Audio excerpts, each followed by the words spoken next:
Hello and welcome to today's Q&A episode where I will answer questions about fasted training, muscle glycogen recovery and how to fuel for performance. So stay tuned, but just before we get to this, let me tell you, if you have any questions you would like me to have answered, post them down in the comments below or directly to my email. You will find it in the description, or questions@danweiss.eu. I'm looking forward to them. Let's get to the question. So today's question comes from an endurance athlete, a runner, Tim, and there are quite a few misconceptions in his question that I can sense, and these are some of the things that I fell for originally when I started running. So they are related to fasted training through glycogen replenishment and putting it all together. So let's unravel it one by one. So my body can regulate my blood sugar by either depositing or drawing from my glycogen stores. Here is one important thing to note, and that is that there is a difference between glycogen stores in the muscle and glycogen stores in the liver, because the glycogen that is stored in your muscles, it's there. You are not moving it anywhere else to your body, so it does not get into your bloodstream. Basically it is used within the muscle, in the cells within the muscle. However, glycogen from the liver is used to fuel your body and to provide the glucose for your brain, heart, other tissues, and to stabilize your blood sugar during activity. It is also important to note that whether you are sleeping or exercising or eating or digesting the food, what's happening is that your body wants to maintain a stable blood sugar levels.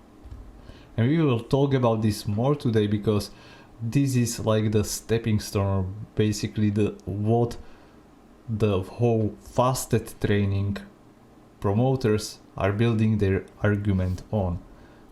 So when I'm fasting, do I enter ketosis, or is my body converting fat to sugar? Well, basically it's like not one or the other. Your body is always burning fat and sugar, but what is important to understand is what is the rate.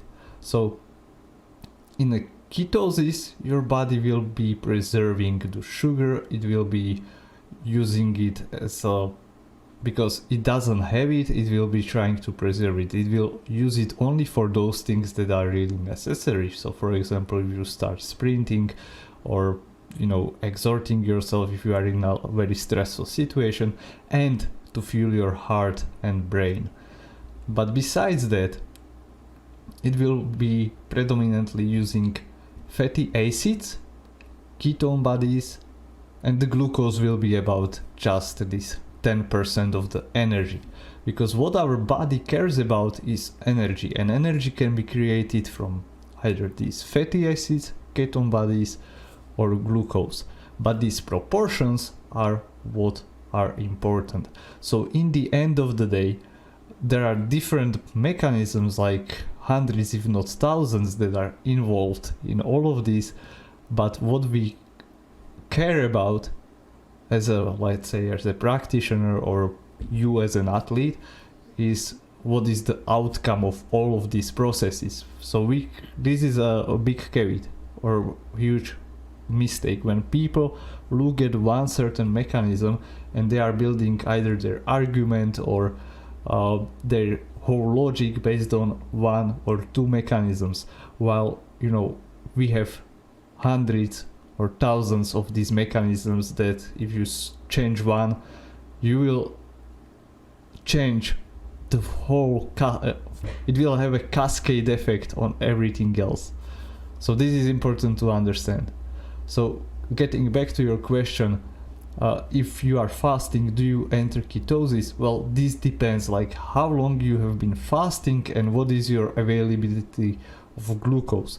So you can be fasting as a normal person, or what is most used is 16-8 fasting schedule.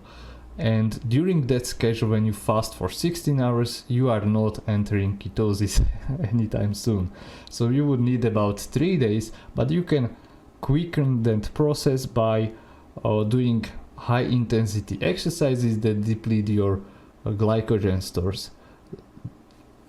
In essence, you are forcing your body to switch to an alternate fuel, and that is your stored fat, and start producing ketone bodies. So even if you deplete your glycogen stores, your body during that, basically the keto adaptation is about your body becoming better at using fatty acids, but also at about producing ketone bodies, and this switch takes a certain amount of time. So within 3 to 7 days it should be you should undergo that switch. So just because you are fasting every day, and basically if you are eating carbohydrates every day, you are probably not, or most likely you are not in a ketosis. When you are running in a fasted state, is your body burning fat directly or indirectly? And we are getting back to that question about metabolism, how metabolism works, and in context of exercise.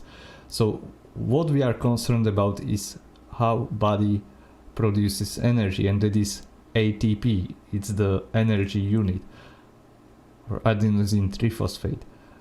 That is what our cells use. So this is the energy currency in the cells, and it can be created from intramuscular fat, so fat within your muscles. It can be created from fatty acids, from ketone bodies, from glucose, from glycogen. You know, there are several ways how to do this. So our body is really great survival machine. That is why we have all these different ways how to create energy for our cells to function. Not all of these ways are equal in a rate. For example, to produce energy from fat or from fatty acids, it requires oxygen, and it also requires longer time to create it. So that there are many more steps in the process compared to glucose metabolism, which can be produced without presence of oxygen, and that is also why it is predominantly used as a fuel during high intensity exercise. So the primary driver of how much glycogen you would use compared to or in relation to fatty acids during exercise is the exercise intensity. And this is due to the differences in how rapidly energy can be created from oxidizing glucose relatively to free fatty acids. So once again, as we are ramping up the intensity of the exercise, it doesn't matter how fat adapted, how fasted, or I don't know what you are, you will inevitably cross that threshold where you will start burning much more glucose than you are using fat. And that is simply because as the result of the intensity. If you don't have sufficient glucose to support that, your intensity will drop. So imagine, like, if you start sprinting, you can sprint for like 10 seconds, and that is like phosphocreative energy system. But then maybe if you go a little bit slower, you can maintain that effort for, let's say, 1 minute or 2 minutes. And then what happens? Again, you need to slow down. If you can extend this to 20-40 minutes, again, you are going slower, but you can maintain it for this 20 or 40 minutes. But then again, you will slow down until there is this threshold where you will be able to maintain that effort for almost unlimited amount of time, or at least it feels like that. And that is when you are using mostly fat as fuel. But this rate, even in like well-trained endurance athlete, is like at about 60 to 65%, right? So as a result of the training, you are pushing how much fat you can burn, whether or not you are in ketosis or fat adapted or whatever. regardless of your nutrition, let's say. But you will be still burning carbs in relation to that activity intensity. It's just that your fitness level gets higher and higher, so you will be able to run maybe faster, but relatively speaking, relative to your effort, relative to your intensity, you will be still within that range, like at about this 70% threshold when your body will start using predominantly glucose. And if you continue fasting after your run, will your glycogen stores and blood sugar return to normal by drawing by fat stores? And generally, how long does this take? So this is an excellent question when it comes to recovery, because recovery is about repairing muscle and replenishing glycogen stores, but also maybe calming your body and replenishing energy, let's say, for your other systems in your body to work properly. So the huge mistake in the fitness and sports nutrition related community, I guess, is that they are mainly concerned about muscle and muscle reparation, glycogen replenishment, and they are forgetting about all the other important aspects our body consists of. So we have other systems. One of them is immune system. So you can have replenished your glycogen stores, you can have repaired your muscle, but your immunity, your immune system can be still suppressed. So do we completely forget about that? That is why we need to give our body what it needs, the fuel it needs, the energy it needs to support that. Let's not forget about this. And then we have also other systems that I'm not going to dive deeper into it, but what I'm speaking about is relative energy deficiency. And you can find more about this in the podcast episode with Matt and with Tina Gorshek. So check them, link down below.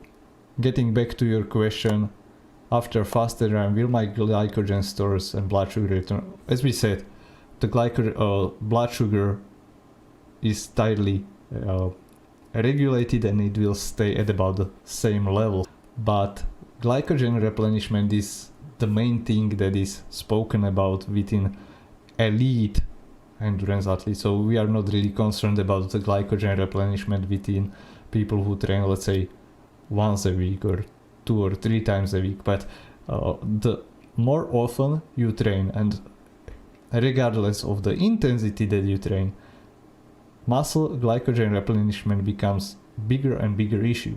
So if you train or exercise or compete 2 times a day, you need to be really mindful about what you eat and to maximize that glycogen replenishment.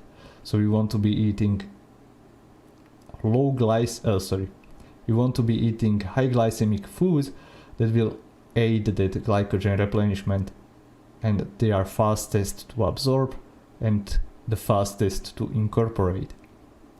As you can see, nutrition can be really confusing even for those who are very well educated. There are a lot of misconceptions and nuances in the space of nutrition, fitness and health. And for that reason, I've devoted my life the past 10 years to creating resources that you can grab for free at my website. You will find there blogs, podcasts, videos, but also free guides that will help you with your nutrition, so go check them out. My second offer to you is a free 15 minutes consultation during which I will help you to find what it is that you should be doing to get unstuck or to level up your nutrition game. So there are many things that you can do, but you will get the best benefit if you just pinpoint that one specific thing and focus on it. So I will help you to do that. Go schedule the call at danweiss.eu/call. Spaces are limited. So growth hormone is produced only when I'm sleeping, and this is the time that my muscles are being repaired and grown. So is the timing of protein intake not important at all, as long as I get enough protein to digest and absorb it before I sleep? And how long will it take me to digest and absorb the protein from, let's say, tofu, nuts, peanuts, so all the amino acids, these are the building blocks of protein, are available for muscle repair and growth. And this goes back to my question about continuing my fast after a run. My thoughts are, as long as my body can restore my blood sugar and glycogen from my fat stores, and I don't need protein until before I go to sleep, I don't need to break my fast soon after I run. I can continue fasting up until the point that I need to start taking the protein to digest it in time for when I go to sleep. So, as we already discussed, your glycogen will be restored from the carbohydrates that you eat. Even like in a ketogenic diet, when you have like 50 grams of glucose, it will go to support your brain first, but then it will be, if your glycogen stores are being depleted, the body will prioritize to use those carbohydrates, any extra glucose, to store it as a glycogen for later, because this is what we need, right? So the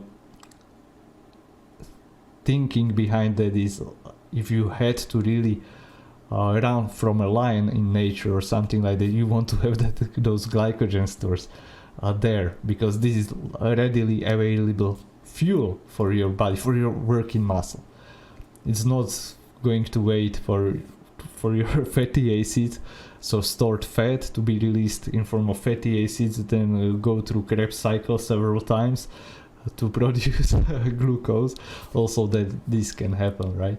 So very, very inefficient way. So our body, as I said, is a great survival mechanism, and it will do anything to help us survive. And that is not always optimal for your body composition, it's not always optimal for your long-term health, and it is often not optimized for your sports performance. So your body is optimizing for survival. If you eat once a day or once a week, it will optimize survival. If you eat 6 times a day, it is still optimizing for survival. So just think about it this way. It helps a lot of people to understand if you put it into that context. So how fast the protein will be digested and absorbed, there is a rate limiting factor, because our digestion needs to work. It needs to break down those proteins into amino acids, and then it needs to incorporate that into the muscle and other systems, immune system, enzymes, and so on, or maybe even tissues like cartilage in context of sports nutrition. So when we consume a lot or a huge amount of protein, it will slow your digestion, so these amino acids are broken over a longer period of time. So if you eat, let's say, 10 grams of protein in a meal or 100 grams, the rate of digestion will be different. Having said that, that is also why we want to not have these huge meals, huge protein feedings, let's say, to save it up before you sleep. Because first it would interrupt your sleep, but let's say even if it was for breakfast, if you had like only 1 meal a day for breakfast, in that case you are still digesting it over probably 6, 7, 8, maybe even 12 hours. I don't know exact numbers, I'm throwing just numbers here. But when it comes to muscle repair and athletic performance and the muscle building specifically, we need to provide a stimuli to the body And that is what we are concerned about. So one way how we provide that stimuli is by giving the protein, and specifically the amino acid leucine, which is the signaling molecule or signaling amino acid for the body to build muscle. And what we are concerned about is not about one huge spike, but several small spikes. There is, however, a minimum threshold, which is at about 2 to 3 grams in a meal. So we will need this amount of leucine to signal the body, okay, build muscle, increase that protein muscle synthesis. And to do that, you need certain amount of protein, and that is why we recommend like at least 25 grams of protein. But this applies for whey protein that is very rich in amino acid leucine. In plant-based like tofu or rice, I'm not sure about tofu right now, but with rice protein, so isolated rice protein, it would be about 40 grams. So that tells you would need to get more protein to give that body that signal to stimulate muscle growth. Muscle repair, muscle growth, and muscle breakdown, they happen at the same time, like all the time throughout the day. But what we are concerned about is that proportion between muscle breakdown and muscle reparation. So if we take it just from the perspective of 1 day or 24 hours, what we see is like if the dominant signal here is muscle breakdown, doesn't matter like how much protein you get in that one feeding and during the sleep when the growth hormone is the highest, doesn't matter. You are providing the same amount of building blocks, but you are limited by the time that it takes to incorporate. Imagine that amino acids are the building blocks, building materials. You are building a house, and the workers are the processes in your body that needs to happen to build or repair muscle. You are limited by the number of workers. You can always add more materials, but you can add more workers. So if in the evening you give them like a lot of material, now they can build that house, but then they are waiting all day long till the next evening to again be supplied with the material. They are just, waiting there, smoking, drinking, or I don't know what they would do. They cannot build or repair anything. So wouldn't it be better to just give them enough material throughout the day, like having that steady stream, so they can be building and repairing that building whole day, like working 24 hours a day? And that's the main idea. We also know that eating protein, we don't eat only protein, we eat food. And food contains a combination of protein, carbohydrates, fiber, water, fat, and fiber and fat also slows digestion. So this will also slow the release of amino acids. Okay? And when we are thinking about it, protein and carbohydrates together also increase, they have synergistic effects, so they improve muscle protein synthesis or muscle growth, muscle repair rate compared to protein alone. There is another thing, and this is especially important for endurance athletes or people who train multiple times a day or maybe compete multiple times a day. Why we want to give the muscle fueling right after the training? It is because right after the training, right after we deplete some or all of the glycogen stores, it is when our muscles are the most sensitive to uptake of new glucose and store it as the glycogen, and this is within 2 hours. So if you wait after your training until like 3, 4, 5 hours later or whatever, and then you give eat a lot of glucose, again, like let's say much more food, much more glucose at one time, of course your body will use it, but it will not be prioritizing storing it in the form of the glycogen, because also it will have already created or restored some small portion of that glycogen, maybe from fat, from broken muscles, and so on.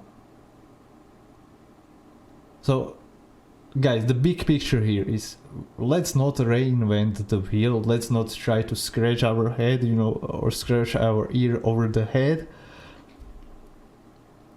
The basics of sports nutrition are eat 3 to 5 meals, diversity of food, eat a relatively high carbohydrate diet, that would be like about 40 to 65%, even to 70% of carbohydrates, and you know, see what works for you, but give it also the energy when you need it.